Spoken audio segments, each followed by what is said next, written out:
If you are reading this, then the seat by the window is yours for a while, and so is the slow dark sliding past the glass, and so is this letter, which I have left folded under the little reading lamp for whoever should need something gentle to hold.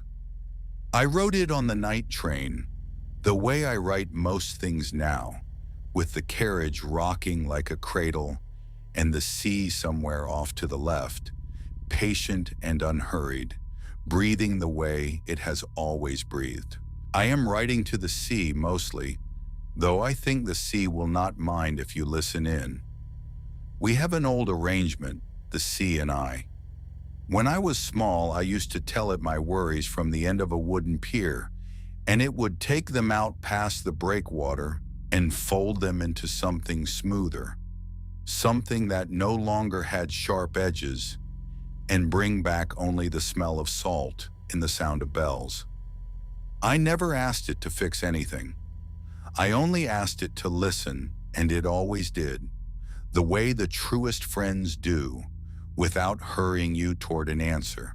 Dear Sea, I want to tell you that the lighthouse is still keeping its watch. You can see it from the train when the line bends toward the shore, a tall, pale tower at the edge of the cliffs, and its light goes around and around, slow and even, the way a thought goes around in your mind when you have nearly drifted off. One turn, and the bay is silver.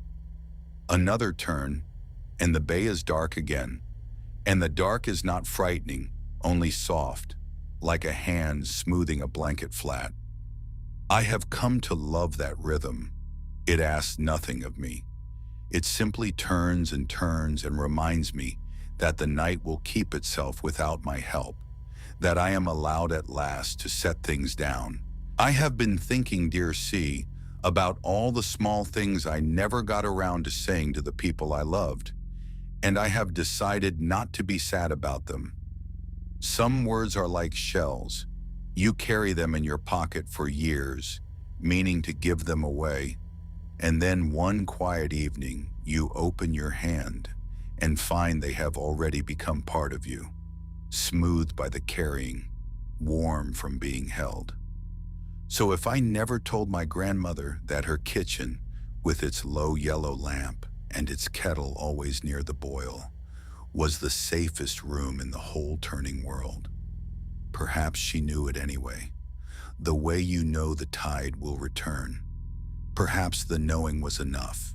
The train slows for a coastal halt now, a small platform with 2 lamps and a bench and a basket of late roses someone has left for no reason but kindness. No one gets on. No one gets off. We simply rest a moment, the engine humming low, and I watch a single gull settle on a post and tuck its head beneath its wing, and I think, yes, that is exactly the right idea.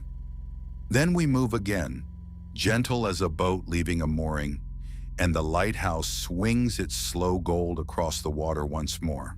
Dear Sea, here is what I have learned, and I leave it for the stranger by the window as much as for you. You do not have to hold the whole night at once. You may hold only this minute, the warmth of the lamp, the soft clack of the rails, the dark hills lying down like sleeping animals beyond the glass. You may let the rest wait on the platform until morning, and it will wait. It is in no hurry. Nothing tonight is in any hurry. The kettle will boil when it boils. The harbor will fill when the tide turns. The light will come around again and again, and you do not have to do a single thing to deserve it. I think of the future self who might find this, some quieter version of me or of you, sitting in this same seat a season from now. I want to tell that person, be easy. You arrived. The journey carried you the way the sea carries a small boat, never asking it to swim, only to float and trust the water. Be easy. The lamp is lit for you. The bench on the platform is dry.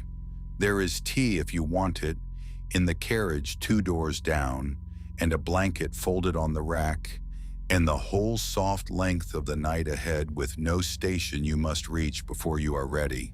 I am going to fold this letter now and tuck it back beneath the lamp, and I am going to lean my head against the cool glass and let the lighthouse count me down towards sleep.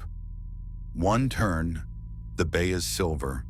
Another turn, the bay is dark. The sea breathes in. The sea breathes out. The train goes on along the quiet coast, carrying its small, warm windows through the dark like a string of lanterns, and somewhere ahead the light keeps turning, slow and faithful and kind. Sleep well, dear reader.